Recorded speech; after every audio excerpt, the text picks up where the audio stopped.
নমস্কার বন্ধুরা, আমি দেবজ্যোতি ডিয়ার গার্ডেন ইউটিউব চ্যানেলে আপনাদের সকলকে স্বাগত জানাই।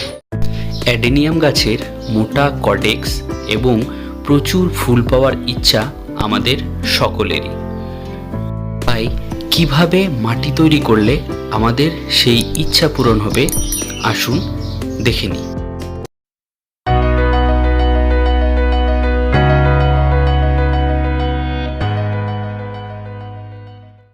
অ্যাডেনিয়ামের আগের ভিডিওয়ে দেখিয়েছিলাম কেন এবং কিভাবে অ্যাডেনিয়াম গাছ টবের মাটি থেকে তুলে ঝুলিয়ে রাখতে হয়।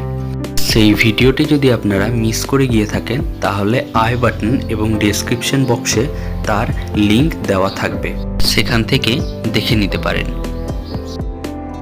এবার দেখাবো অ্যাডেনিয়াম গাছের মোটা কডেক্স এবং প্রচুর ফুল পাওয়ার সিক্রেট পটিং মিক্স।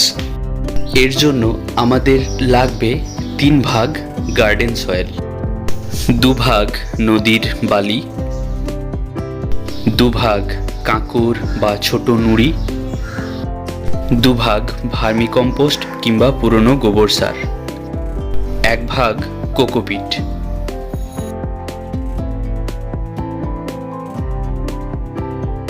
এগুলোর সাথে সাথে প্রতি 8 ইঞ্চি টবের হিসাবে আরও কয়েকটি জিনিস আমাদের নিতে হবে।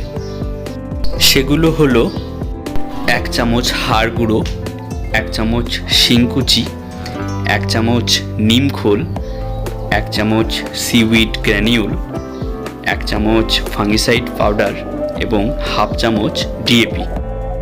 এবার সমস্ত উপাদানগুলোকে একসাথে করে নিয়ে ভালোভাবে মিশিয়ে নিচ্ছি। আমাদের পটিং মিক্স তো রেডি হয়ে গেল।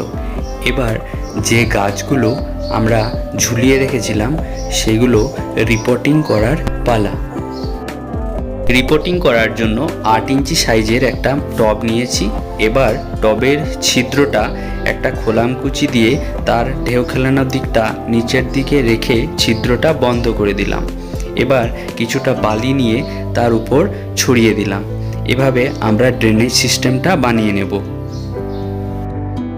এরপর আমাদের তৈরি করে রাখা পটিং মিক্স থেকে কিছুটা নিয়ে ওই টবের মধ্যে ভরাট করে নেব।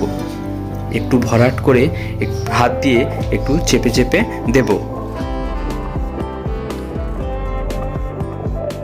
তারপর অ্যাডেনিয়াম গাছটি নিয়ে টবের মাঝামাঝি জায়গায় পজিশন করে বাকি অংশ আমরা পটিং মিক্স দিয়ে ভর্তি করে দেব। আমাদের অ্যাডেনিয়ামের রিপোর্টিং প্রসেস কমপ্লিট হয়ে গেল।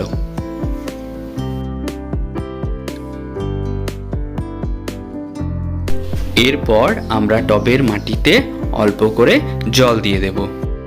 7 থেকে 10 দিন পর গাছটি মাটিতে সেট হয়ে গেলে এর ব্রাঞ্চগুলোর প্রুনিং করব, যার আপডেট আমি পরবর্তী কোনো একটা ভিডিওয় আপনাদের সাথে শেয়ার করব। আজকের মতো ভিডিও এখানেই শেষ করছি। সকলে খুব ভালো থাকবেন। ধন্যবাদ।